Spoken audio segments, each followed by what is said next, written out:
The presence alone of a dog heralds the ability to feel a peace and stillness unavailable without their grounded guidance. And that is so true. Who would have thought that pets can showcase the current shift in consciousness? I think then it's really important to have some gratitude, because our domesticated animals have sacrificed their own freedom to be owned, therefore loved.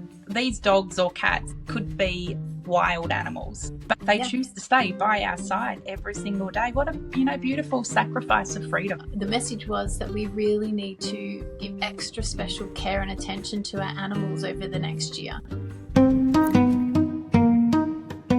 Let's dive in to a DM with the universe.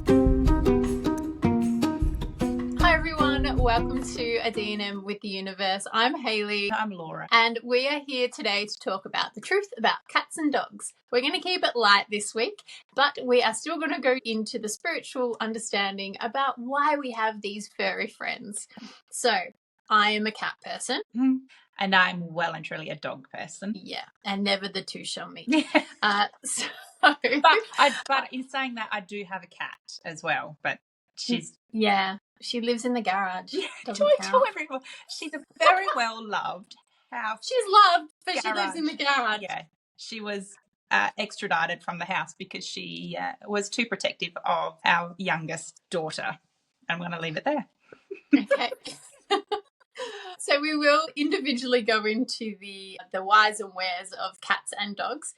In my book, there is a chapter on pets and their role for us as humans and how they show up in our lives. I have channeled a little update, which we'll get into later in the episode. But really just to set the scene of what has come through previously is that our pets are here to reflect the wholeness of our own love. And that is their pivotal role, whether they're cats, dogs, lizards, birds, it doesn't really matter. They have chosen to sacrifice their role as a collective whole to be individual supporters, carriers of love for us. Obviously, dogs are better companions in life, but it's not a competition. I think this is where I'm really excited to have this conversation, because I truly have a deep connection with dogs throughout my life. You've got beautiful Wednesday. But when you channeled this message, it really resonated with me, because coming someone that's got a cat as well, I could read that and understand that. But the dog message here really sat with me. So did you want to start with cats and then I'll follow up with the message from dogs? Yes. My current cat Wednesday was a little blessing. We had moved to this property and I really wanted a cat and my husband really wanted a dog. And anyway, I won. But I didn't win on purpose, and this is what I love about animals. And part of the message that came through in the channeling is that there's this connection there. They choose us as much as we choose them, and they show up at the times when we really need them. And I had said that I really wanted a cat, and he'd said no. And he said we had to wait at least 3 months. And about 2 weeks later, I arrived home one day from work late at night, and we didn't have reception at our house at that time. So he'd wandered up the road in the dark to try and call me to make sure I was all right, because I was running late. And he heard a little meow. So he found our cat in the gully along our dirt road. She was about 4 or 5 weeks old at the time, and we didn't know if she was going to survive through the night. Anyway, she did, and she is absolutely a mountain wild cat. Loves living here, hates anything that is too domesticated. Yeah, hates anything that is too domesticated, definitely. But yeah, it was just such a beautiful way for her to arrive in our lives when he said no and I said yes. So and personally knowing the relationship that your husband Craig has with Wednesday, you would never have thought that he's like, nope, I'm a dog person, I want a dog. It's sickening. That's really. Right. She just loves him. Yeah. He loves her. She does love him. It's ridiculous. I get jealous. Yeah. So, yeah. So it's as much hers, obviously, that she is mine. But talking about cats and the information that came through from a more spiritual perspective, they hold the intelligence of the universe in their mind's eye. they are so much more than these little fluff balls that are quite independent and can be quite aggressive at times.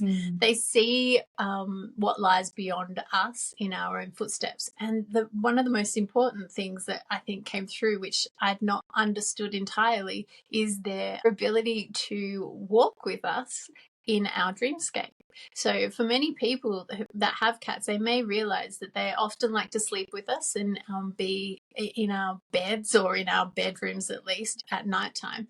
And they have a purpose in doing that, because they do form part of our nightly escapades in the dream world. They are protectors in the dream state side of life, as much as they are givers of love on the awakened side of life. I've got to admit, that is pretty cool. And it is something that I really loved. The sentence here that the cat is the powerful, pertinent traveller. And that's everything that I do see in Wednesday as well. Yeah. And I think if I reflect on my first cat that I had, just as far as their, I guess, psychic or perceptive or prophetic type of abilities that they have as part of your life, and the role they play in that sort of area, I had a cat that I was going through a part in my relationship where we were very, very close to ending it. Based on something that had happened in that moment of time. And I was on the phone to my then husband, and as I called him, which I had been withholding myself from calling him, as I called him from our house, I heard a big bang. And I instantly said, our cat has just been hit by a car, without knowing that. And I ran outside. We have a tall fence. I can't see the street from where I was. And as I ran outside, I saw my cat dragging himself back up the driveway, which was just horrendous. But it was that instant that happened, and that cat brought us back together. That trajectory of our life was on this cliff edge at that point.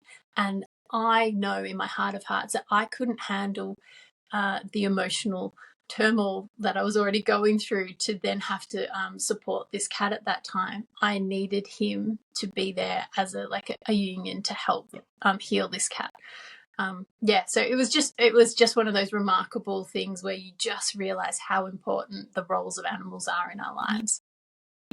I agree, and I remember when you told me that story, it's quite unreal that, you can liken it to that sliding door moment, whereas your cat kind of anchored you back together for whatever reason. So that's right. So dogs, right? I was probably the opposite to you. I grew up on a farm, so we had lots of sheep, so not domesticated animals, but we always had work dog. There was always a Kelpie around, probably more connected with my dad. And then we also always had a house dog, so usually a smaller little miniature foxy or something like that. But they were outside dogs. They were never allowed inside. So I had a connection with kind of littler lap dogs from that time. And then as soon as I met my husband, Aaron, when we'd only been together for about 6 months, we decided to introduce a fur child into our relationship, as you do. Our first pick was to find a little miniature fox terrier. So Holly was our first child, our first love. I think we picked her up at 5 weeks old. So she was very, very little. I've got a photo somewhere of Aaron where she was able to fit in his top pocket. So Holly started life by fitting in Aaron's top pocket. And from there, we were inseparable. So we were at uni together and animals were strictly prohibited. But Holly became a campus dog. So whenever the rooms were getting cleaned, we'd shuffle Holly around between the rooms. She was the mascot. Everyone loved Holly. We had her so well trained that we could send her outside. Quick, Holly, do a wee. Like she'd take 3 steps out and do a quick wee and then run back inside. Hilarious. We'd travel back and forth to the farm and she would just go everywhere where Aaron and I went. Of course, when Aaron and I had our first daughter, Holly's nose was royally put out of joint. She was like, I'm not a kid dog at all. Get this away from me. So it wasn't until our eldest daughter, Chelsea, was about 2. And I remember the moment because it was so important to me. I remember when Holly laid still enough for this little toddler to come and put a tea towel over her and tuck her in a blanket. And I'm like, Cute. yes, we've turned the corner. About 12 months after that, we lost Holly in a tragic way. And, I had to run Holly up to the vet, and unfortunately, the vet put her down in my arms. I was still breastfeeding my youngest daughter at the time, and it was tragic.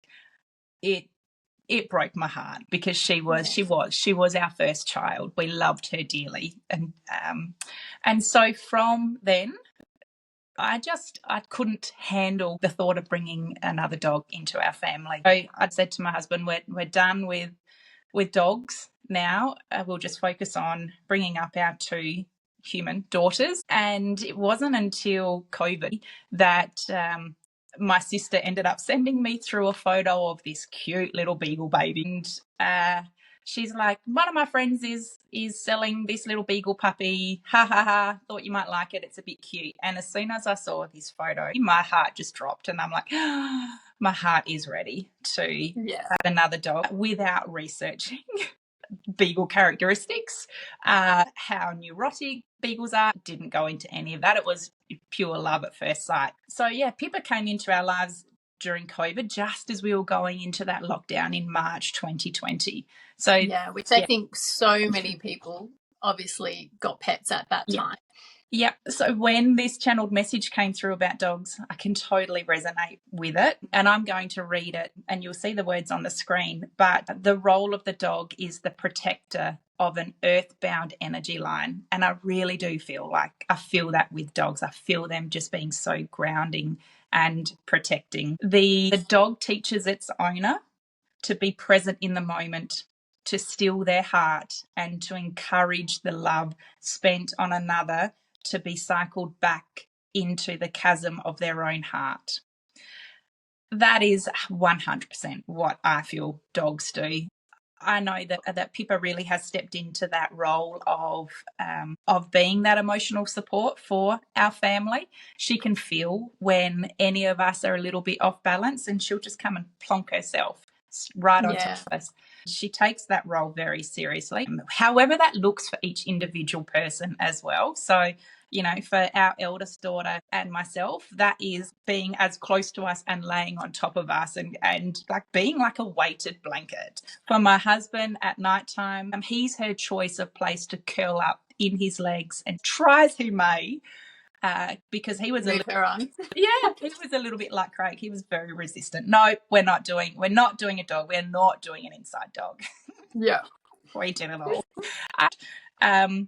So I really do love that for her. She's just reflecting that love back to all of us in a way that we can accept that. Individually accept. Yeah. That's the importance of pets in their truth for all of us, that each individual pet is a reflection back of that individual person. So no pet is alike, and no one will have the same relationship with your pet than you can have with your pet because of that self-reflection that they offer. Yeah, animals can reflect the wholeness of our love back to us. And I think that's a really important part of this whole channeling, and the whole reason why we do have domestic animals, to reflect our love back to us in a way that we can receive it. Yeah, absolutely. And it's incredible because I find it so easy to love Pippa. I found it so easy to love Holly. And to touch on that point is that you can look at most people that are in love with their pets, and you can see that love, and you can see that complete and utter unconditional offering that they have. But then you think about people that abuse animals, and what does that say about that actual person? That they're just their total inability to self-love, to receive their own self, or understand or really acknowledge the truth of who they are as loving beings. Like, that's just such a parallel between the two. Yeah, I agree. As I reread this channeled message, that thought process dropped into me as well. What does that say then about people that can't open their heart up to loving a pet, or they might have a pet in their life that they're really resistant to, in the true sense of them being a reflector back to us? I think it's also really important for us to, if we now are aware that our pets show up in our life to reflect our love back to ourselves, I think then it's really important to pay, or I guess to have some gratitude for the animals that do show up in our life, because like I've got written here a little note, our domesticated animals have sacrificed their own freedom to be owned, therefore loved by our owner, because these dogs or cats could be wild animals, and I guess that's right. they could, and we don't see them like that, and that's part of what this channeling is, which is about wild animals, which we won't go into today. But the purpose of wild animals and what they offer as an energy to humans, cats and dogs were that, or in their true essence are that. So they have given up that right to be wild. And they could still choose, like Wednesday could totally choose to go wild and free and just not come back one day and go, no, I'm done with holding space for you and reflecting all of this love back to you. But they don't. They choose to stay by our side every single day. What a beautiful sacrifice of freedom. Yeah, very lovely. Yeah. Just one other thing that I just wanted to bring up, because I did miss it when I was talking about cats, is that, and this is part of that whole thing where sometimes I think I could turn into like crazy cat lady. If I really was allowed to, I'd quite happily have 5 cats. I know, it's scary. But there is scientific research to suggest that cats actually lower your risk of heart disease and stroke by a third. So by that sense, then I'm actually doing something good for myself. But one thing that just was written in here is cats inspire us to delve beyond the limitations of self with that soothing purr, which aligns to your heart.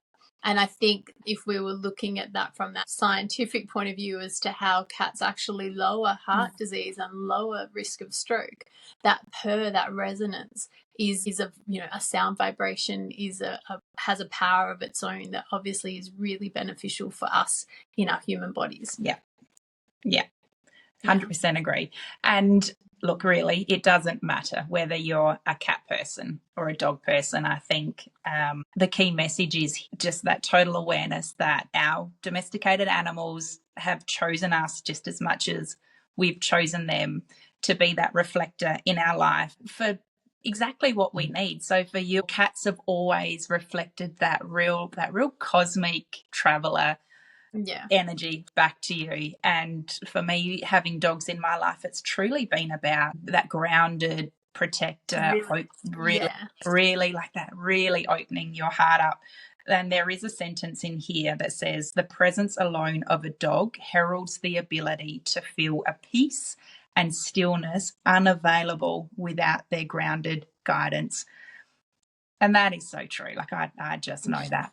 That's And funny you say that about the whole cosmic feel of cats. And we can reflect back the stories of witches, and they always have a black cat. Yeah. Ironically, my cat's black, but I didn't choose that. Well, maybe I did. But I did actually have a reading myself from a cat whisperer. And she was a little hesitant to share this part of what she received, which was she'd been shown this vision of Wednesday connecting up to a star and connecting to me and showing this true space that she holds. And she's a connection between, heaven and earth, the cosmos and earth, source and earth, whatever you want to call it. And she's like, I don't get the picture, the image that she was shown. And I was like, I totally get it, because I channeled for myself, years earlier, that's exactly what she holds for me, that she is this portal between my fully expanded ability to connect and my earthly expression. So cool. And to think that dear little Wednesday just came out of the wild, came out of nowhere, is kind of links into the episode that's already been released about manifesting. So that intentional creation, you intentionally created Wednesday. She was exactly what you need when you need, and she just popped into your reality. Incredible. Yeah. So I did have notes here, like what I've noticed in the last 10, 20 years of pet ownership is that there's been a really big shift in the way that we hold space and show up for our pet. Like I said, back in my childhood, we had little miniature foxes, but they were always out. So, you know, whether I went out and patted them every day or not didn't really matter. They were obviously always fed. Now, Pippa, for instance, gets fed on demand. We're always watching her needs. If we go away to the river on holidays, Pippa comes.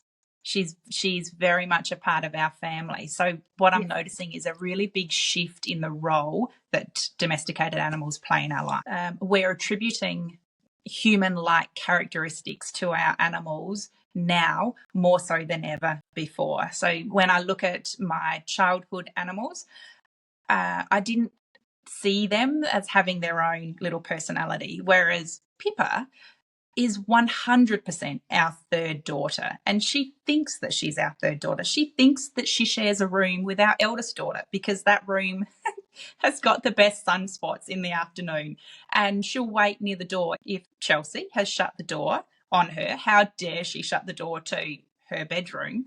Pippa will wait there, or she'll come and get me and, you know, and actually talk to me to tell me that she wants to go into that bedroom. Pippa is sassy. She's got a cracker sense of humour. She will talk to us. You've seen her. She will tell us when she wants to go outside. She will tell us when she's annoyed with us. She will, you know, there's certain little sneezy things that you do that it does sound like she's like, like so angry at the decision or the fact that we're not listening to her. So Wednesday does the same. I feel like our animals are becoming so much more human-like. And I wonder if that has to do with the fact that there's an increase of consciousness on the planet, and that as we become more self-aware, that we're needing more back. We are needing to understand ourselves more. So therefore we impose ourselves onto these pets in such a greater level so that we may know ourselves even more so. So I, as a self, I have my own little individual mission in this world, and I will create scenarios to experience that. And you will do the same, and someone else will do the same. But we do exist in a state that is collective. And so what nature and animals do is provide that backdrop. So they're the set to our play, but I play my play and you play your play, but we play on the same set, so to speak. So those animals, their roles as reflectors, they are created out of this collective human consciousness as well. So as plants or animals evolve in their own way, it's in direct correlation to where humanity collectively is evolving to. So as you can see, like if we're shifting our consciousness, they're shifting their consciousness in the same manner. So I think there's probably some element of that, which is why they can reflect back to us with such clarity, things that we probably couldn't see or didn't have the attunement to 10, 20, 30 years ago. Yeah, so it's almost like a real-time reflection of how humanity's tracking then as well. Yeah, absolutely. And that is so interesting you say that, because what I channeled through, as I thought I'd just do a little bit of an update to see what was coming through for pets, because we'd had a conversation about soul families on the basis of, you know, a prior episode and how animals fit in with that. And for anyone that hasn't quite picked up on what we were just saying then, animals aren't individual souls as such. They are more of a collective consciousness. So can I just clarify that, because just to make it crystal clear, because I know it's a question that I've had for a long, long time. Are animals a part of our soul family? And you're saying that they're not. Not in the sense that they're an individual soul, no, because we call them through to us to be our reflectors, and they are the backdrop. They don't have a key role on the stage. Yeah, they have a key role in our lives, but they are not coming through as an individual soul with that pure intent to be part of our life, if you know what I mean. So they step forward out of the collective. But they still inherently part of the collective of that animal consciousness. So that answers the question that I know, I've had about incarnation. So we've never been an animal. We've never been flora or fauna and then worked our way into a human. Well, that one, I don't even know if I could feel like I can answer that clearly, because as if we go like right the way back, we are still part of the all, and we are still part of consciousness. So have we, can we tap into and understand what it's like to be an animal? Yeah, probably, I would say. Yes. Yeah. Because we have the ability to, we are collectively creating this backdrop, so we have the ability to infiltrate and understand. So Gotta admit, I love watching you squirm. that makes it really hard. So no, I don't feel, for me anyway, this is my belief, I don't feel that we individually have come back and I've been a koala and next life I'm going to be a butterfly. But do I have access to that wisdom or that energetic? Yeah, I reckon. Yeah. I know. That's my feel. It's interesting, isn't it? And it opens a whole can of worms. And I guess we also know ourselves enough that we don't know everything, and we don't proclaim to know everything. No, just absolutely not. Yeah. Anyway. Yeah. And yeah, by all means, I'm sure there are books and people out there saying absolutely you start your evolutionary cycle as an animal, and progress through. Yeah. But that's my feel on the situation from what I've received. But getting back to what came through this morning, which was tailing into what you said before, the fact that we are going through an energetic shift on the planet and our consciousness is raising, the consciousness of Earth, the consciousness of humanity, therefore the consciousness of animals is raising. The message was that we really need to give extra special care and attention to our animals over the next year. The universe wants to make it really clear that we have taken ownership of that animal, their light, that aspect of that group consciousness of the animals in this life to care for. And right now, that is when they need the most care. So as much as we're feeling the energetic shifts and having symptoms and understandings opening up more to us, the animals are also feeling that. So it's really important to take a moment and connecting with your pets, not just dogs and cats, all of them. And really give them that love that they in turn are helping you with as well. So it's this beautiful cycle. That is beautiful. Yeah. Yeah. And we'll pop that message down in the description. So if you want to read the direct message from the universe on that, you can do that.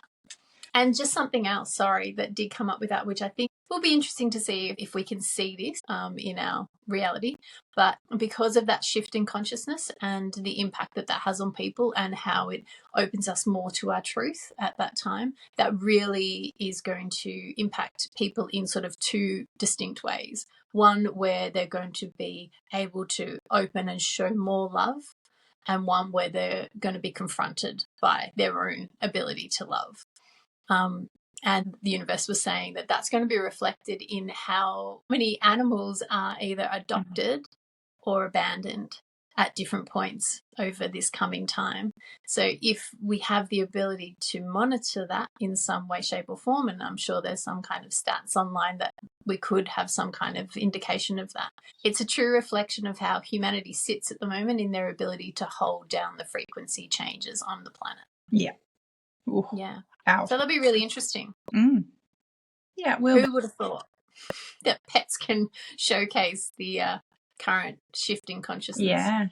Yep, in real time.